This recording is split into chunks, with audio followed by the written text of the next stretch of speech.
আসসালামু আলাইকুম। আশা করি সবাই ভালো আছেন। আজকে আমি তৈরি করে দেখাবো আপনাদের সামনে একটা অনেক সুন্দর ফুল পিঠা। প্রথমে একটা রুটি নিয়ে নিলাম, এরপরে আমি একটা মাঝখানে একটা বোতলের মুখ দিয়ে মাঝ বরাবর একটা দাগ দিয়ে নিলাম। এরপর একটা খেজুরের কাঁটা দিয়ে আমি নিচ থেকে উপর পর্যন্ত টেনে আনলাম। একটা ডিজাইন, সুন্দর একটা ডিজাইন করে নিলাম। আপনারা না চাইলে নাও করতে পারেন, কিন্তু সৌন্দর্যের জন্য আমি এটা করে নিলাম। তারপরে একটা মুছনা নিয়ে আমি সাইড দিয়ে আস্তে আস্তে করে টিপে দেব। টিপে দিলে দেখতে পাচ্ছেন ভিউয়ার্স, অনেক সুন্দর একটা শেপ আসবে। আমি এটাকে যে উপর নিচ হচ্ছে, এটাকে আমি এমন করে নিই, এটা আপনি অটোমেটিক হয়ে যাবেন। দেখতে পাচ্ছেন ভিউয়ার্স, অনেক সুন্দরভাবে তৈরি হয়ে গেছে একটা পিঠা। আমি আপনাদের দেখানোর সুবিধা হচ্ছে আমি আরেকটা পিঠা তৈরি করে নিব। আপনারা ডিজাইনটা যদি করেন তাহলে অনেক সুন্দর দেখা যায়, তাই আমি ডিজাইনটা করে নিয়েছি। এখন আমি আরেকটা ডিজাইন করে নিচ্ছি। আপনারা চাইলে অনেক ধরনের ডিজাইন করতে পারেন, এটা সৌন্দর্যের জন্যে।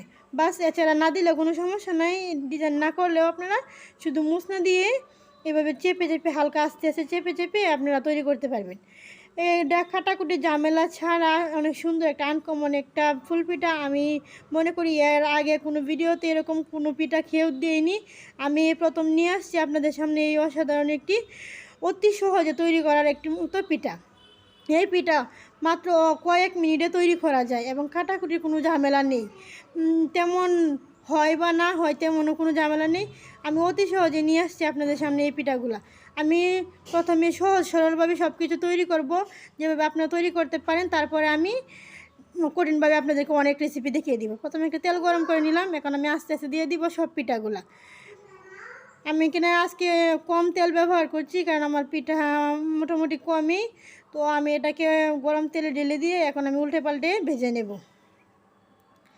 উল্টে পাল্টে আমি এটাকে গোল্ডেন কালার করে ভেজে নেব। এটাকে সাবধানে করবেন, না হয় এটা হয়ে যাবে, ভেঙে যাবে। এটাকে একদম নকশি পিঠা যেরকম করে ভাজেন, লাল করে গোল্ডেন কালার করে এরকম করেই ভাজবেন।